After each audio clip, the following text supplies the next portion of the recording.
नमस्कार मित्रों, आपका स्वागत है हमारे चैनल इस पर। दोस्तों, जिज्ञासा चैनल हमेशा आपके लिए लगा रहेगा। आपके लिए हम कुछ ना कुछ नया लाते रहेंगे और कुछ ना कुछ ऐसा जो आपको जान के मजा आए। आज हम आपको बताने वाले हैं दोस्तों कि गर्म हवा का गुब्बारा वो हवा में जब उड़ता है तो उसे किस तरीके से नियंत्रण उस पर किया जाता है। गर्म हवा के गुब्बारे पर ये हम आपको बताएंगे। लेकिन उसे बताने से पहले दोस्तों, मैं आपको गर्म हवा के गुब्बारे के बारे में एक आधारभूत जानकारी देता हूँ, बेसिक इन्फॉर्मेशन देता हूँ दोस्तों। ये भी आप जान लीजिए, आपका गर्म हवा का गुब्बारा मतलब वो उस गुब्बारे की बात कर रहा हूँ जिसमें बैठ के लोग उड़ते हैं टोकरी में, है ना, ये वाला गुब्बारा।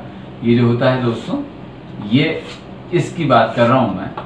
और ये हवा में एक बार उड़ जाता है तो इसे कैसे नियंत्रित किया जाता है, पहले इसको जान लीजिए। गुब्बारे को थोड़ा सा, बस मैंने कहा आधारभूत जान लीजिए। मुख्य रूप से ये जो गुब्बारा होता है दोस्तों, ये बना होता है नायलॉन के बड़े मजबूत डबल कपड़े का। नायलॉन का वजह ये है, नायलॉन का जो गलनांक होता है, जो आग से जलने, गर्मी होने पर जो पिघलने का वो होता है, वो बहुत ऊंचा वाला होता है। और दूसरे बहुत सतहों में, 2-3 सतहों में करके पुनः सुदृढ़ीकरण जिसे कहते हैं, रीइंफोर्समेंट, वो बहुत बढ़िया होता है इस कपड़े का। कोई भी जीवन के साथ खिलवाड़ हो जाएगा अगर इसको हल्का फुल्का ले लिया। और इसका जो यहाँ का हिस्सा है ये कहलाता है स्कर्ट। ये पूरा कपड़ा है, इसे एनवलप कहते हैं अंग्रेजी में। हिंदी में लिफाफा तो नहीं कहेंगे, आवरण कह लीजिए, आवरण। और यहाँ पर दोस्तों एक वॉल्व होता है जिसे नीचे एक धागा सा होता है जिससे इसे नियंत्रित किया जा सकता है। ये क्यों होता है मैं आपको बताऊंगा। एक टोकरी होती है दोस्तों, यहाँ पर बर्नर लगे होते हैं और टोकरी के यहाँ पर ही गैस का टैंक होता है। मेनली मुख्य रूप से इसमें प्रोपेन गैस भरी होती है जो हल्की होती है और अच्छा ज्वलनशीलता देती है। ये है पूरा गर्म हवा का गुब्बारा। इसमें टोकरी भी कम महत्वपूर्ण नहीं होती दोस्तों, आप मेरी बात से समझ जाएंगे। टोकरी बेंत की बनी होती है और बेंत की इस तरीके से बनी होती है कि ये काफी सारा धक्का सहन कर सकती है।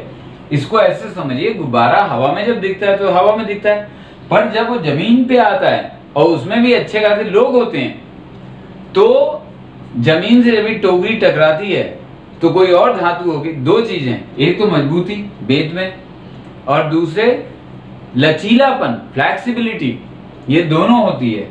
इसको स्टील से भी बना सकते हैं, लेकिन स्टील जब जमीन से टकराएगा तो उतना ही धक्का भी देगा। तो जो इस गुब्बारे में सफर कर रहे होंगे उनके जीवन के लिए भी खतरा है। कभी कभी कुछ जरा सी गलती से तेजी से भी आ जाता है गुब्बारा तो धक्का ज्यादा भी लगता है।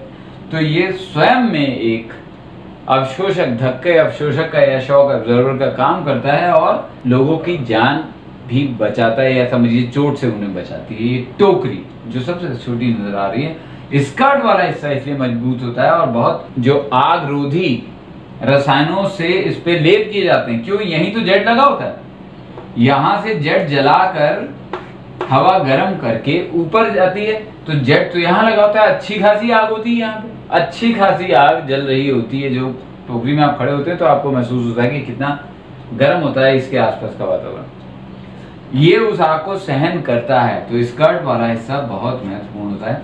फिर एक ये है कि गुब्बारा इतना बड़ा क्यों होता है। इतना बड़ा तो बहुत ज्यादा बड़ा हो गया, लोग 4 होते हैं उसमें और इतना बड़ा गुब्बारा। दोस्तों, जो वजन होता है ना गुब्बारे के अंदर, लोगों का, गैस टैंक का, टोकरी का, कुल उस गुब्बारे का अपना भी वजन होता है। उसे उठाने के लिए हवा चाहिए 65,000 घन मीटर। ये 65,000 घन मीटर किसी छोटे मोटे गुब्बारे में तो आ नहीं जाएगी। बच्चों की एक फिल्म आई थी डिज्नी की दोस्तों, अगर आपको याद हो तो उसका नाम था, याद आया? उसका नाम था अप मूवी आई थी, अप फिल्म आई थी, जिसमें दिखाया था कि एक आदमी कुर्सी पे ये गुब्बारे बांध लेता है। हालांकि ये भी कारनामे भी हो चुका है, मैं आपको कभी इसका संदर्भ सहित बताऊंगा। ऐसा भी सच में भी हो चुका है, एक आदमी ऐसा कर चुका है, कुर्सी में गुब्बारे बांध के ऊपर उड़ा था और फिर बाद में वो एक एक गुब्बारा काटता गया और नीचे आ गया। आते ही नीचे उसे गिरफ्तार कर लिया गया था। उसका पूरा संदर्भ मुझे याद नहीं आ रहा है, इसलिए मैं आपको ये बताऊँ। तो उड़ा तो ऐसे भी जा सकता है, मगर उस गुब्बारे में क्या खूबी होती है कि उसमें इतनी जगह, इतना क्षेत्रफल चाहिए हवा को, तो इसलिए ऊपर का हिस्सा काफी बड़ा बनाया जाता है इस गुब्बारे का। अब आप पहला एक कारण तो ये समझ गए। हमारा प्रश्न था, जहां से हमने बात शुरू करी है, कि गुब्बारे को नियंत्रित कैसे किया जाता है। इस गुब्बारे को हवा में उठने के बाद, भाई गुब्बारे उड़ाने की, गर्म हवा के गुब्बारे उड़ाने की प्रतियोगिता भी होती है, लेकिन इस गुब्बारे को नियंत्रित कैसे करते हैं? जब ये हवा में एक बार उड़ गया, फिर कैसे नियंत्रित करते हैं, कहाँ जाएगा कहाँ नहीं जाएगा? दोस्तों, पहली बात तो इसमें कोई नियंत्रक नहीं होता है, या कोई ऐसी चीज नहीं होती इसमें जो ये नियंत्रित कर सके कि गुब्बारा किधर जाएगा। कोई स्टीयरिंग यानी दिशा निर्देशक जैसी चीज कुछ भी नहीं होती। फिर कैसे नियंत्रित किया जाएगा? फिर दोस्तों, जो गुब्बारा उड़ाने वाले हैं, सबसे पहले तो गुब्बारा उड़ाने से पहले वो ये देखते हैं कि मौसम, सबसे पहले मौसम आज का कैसा है, कल का कैसा था, परसों का कैसा था और क्या संभावना है, इस पे बहुत पैनी नजर रखनी पड़ती है, क्योंकि गुब्बारा पूरी तरह से हवा के भरोसे होता है। पूरी तरह से होता क्या है दोस्तों, गुब्बारा नीचे से, यहां से ये उड़ा, यहां से गुब्बारा उड़ा, उसके बाद गैस का वही जेट चला के, आग जला के, आग से हवा गर्म करके अंदर की इसे उड़ाया गया, ये ऊपर गया, फिर ये और गैस छोड़ते हैं तो थोड़ा और ऊपर जाता है, तो इसे इस तरीके से ऊपर ले जाया जाता है। आप कहेंगे इसमें नया क्या है?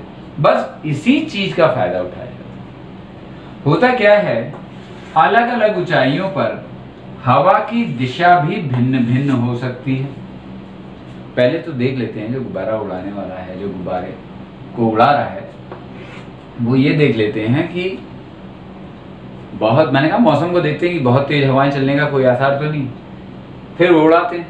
और अलग अलग ऊंचाइयों पे हवा अलग अलग होती है। जैसे किसी को इधर जाना है, हालांकि है फिर भी वो हवा भरोसे, जरूरी नहीं कि वो उधर चला जाएगा, लेकिन वो इतनी समझ रखते हैं कि वो उस चीज को पकड़ लेते हैं। यहां से इन्होंने गर्म करा, थोड़ा सा ऊपर उठा, थोड़ा सा ऊपर उठ के मान लीजिए इधर जाने लगा, इधर नहीं जाना है, यहाँ पे हवा मान ली इधर की चल रही, थोड़ा उसने और गैस हवा गर्म करके गैस का जेट छोड़ा और ऊपर ले गए, अब इधर की हवा में गया, अब इधर जाने लगा। तो जिधर वो इच्छा चाहे उधर नहीं ले जा सकते, लेकिन काफी हद तक वो उन हवाओं को, उन हवा की धाराओं को पकड़ने में सक्षम होते हैं जिस तरफ वो गुब्बारा ले जाना चाहते हैं। इसमें एक चीज और होती है, आपको जेट, गैस का जेट चला के रखना होता है। आग का जेट जो होता है वो चला के रखना होता है गुब्बारे के अंदर। क्यों? क्योंकि हवा बाहर की, ये बीच का हिस्सा तो इतना खाली रहता है, बाहर की हवा का भी संपर्क, ऐसा नहीं होता कि गुब्बारे से सारी हवा एकदम से निकल जाए, धड़ाम हो जाए, क्योंकि वो हवा उस गुब्बारे में इस तरीके से फंसी रहती है कि वो एकदम से नीचे नहीं आ सकती, वो खुले मुंह से निकल जाएगी, ऐसी कोई संभावना नहीं। वो गर्म है, और गर्म है इसलिए गुब्बारे को ऊपर ले आती है और गुब्बारे में ऊपर ही रुकी भी रहती है। लेकिन यहाँ से बाहरी हवा भी आती रहती है, तो थोड़ी थोड़ी ठंडी भी होती रहती है, थोड़ी थोड़ी नीचे की जो उसके संपर्क में आती है वो ठंडी हो जाती है, तो थोड़ी थोड़ी मात्रा में कमी होती है, तो गुब्बारा थोड़ा नीचे आता है इस तरीके से। तो अगर एक खास ऊंचाई पे उसे बनाए रखना है तो बार बार नियत समय पे गैस के जेट खोलने होते हैं। ये तो हुआ गुब्बारे को ऊपर ले जाने का तरीका कि गुब्बारा ऊपर कैसे जाएगा। अब नीचे कैसे आएगा? नीचे आने के लिए दोस्तों मैंने आपको सबसे शुरू में गुब्बारे का एक चित्र बना के दिखाया था। अगर आपको याद हो, नहीं याद है तो आप वीडियो पीछे करके देख सकते हैं, उसमें ये आपको चित्र मिल जाएगा। इस गुब्बारे में यहाँ पर मैंने बताया था एक वॉल्व होता है, मतलब एक ढक्कन जैसा, जो धागे या किसी डोरी से नियंत्रित होता है। सीधे डोरी से लटका हुई जरूरी नहीं, इसकी सिलाई से होके भी जा सकता है और वहां से खींचा या छोड़ा जा सकता है। तो होता क्या है कि जब गुब्बारे को नीचे ले जाना होता है तो इसे थोड़ा सा ढीला कर देता है और हवा यहाँ से थोड़ी निकलती है। बहुत ही नियंत्रित तरीके से काम करना जरूरी होता है, क्योंकि आपकी जरा सी गलती से आपकी जान जा सकती है। और आपको पूरा ध्यान भी रखना है कि नीचे आप आ रहे हैं तो आप उसी दिशा में जा रहे हैं, उधर की तरफ ही जा रहे हैं जहां आपको जाना है, या किसी छोटी मोटी जगह पे इसकी लैंडिंग होती नहीं है तो इसके उतरने के लिए भी एक बड़ा सा मैदान चाहिए। उस मैदान, खेत या जहां भी आपका उतरने की आपने योजना बनाई है वहां पर आप जा रहे हैं तो उसको धीरे धीरे छोड़ा जाता है। अगर कुछ गड़बड़ दिखती तो मतलब नीचे लाने के लिए वॉल्व खोलना, ऊपर जाने के लिए जेट गर्म करना। यहाँ से ये है ऊपर नीचे लाने की तरकीब, लेकिन इसे बस आधा ही नियंत्रण कहेंगे।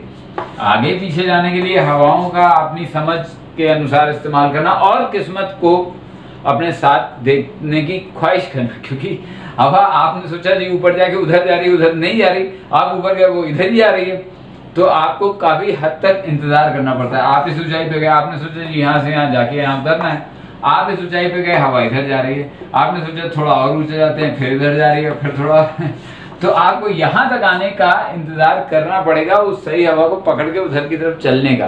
तो ये कौशल का काम है और ये गुब्बारा उड़ाने वालों के लिए, इसी को तो वो एडवेंचर या रोमांच कहते हैं। गुब्बारा उड़ाने का मजा, इसकी काफी ट्रेनिंग होती है इसको उड़ाने का मजा, और ये कोई सस्ता खेल भी नहीं है। गुब्बारा बहुत महंगा पड़ता है, साथ में आपका जीवन भी दांव पे लगा होता है, इसलिए बहुत बड़े रोमांचक खेलों में भी शामिल होता है। तो आज हमारे चैनल जिज्ञासा पे हमने आपको बताया कि गुब्बारे का नियंत्रण कैसे करते हैं, मतलब ये कहिए गुब्बारे को किस्मत भरोसे कैसे छोड़ते हैं। हमारे चैनल जिज्ञासा को देखते रहिए। फिर मिलेंगे मित्रों, नमस्कार।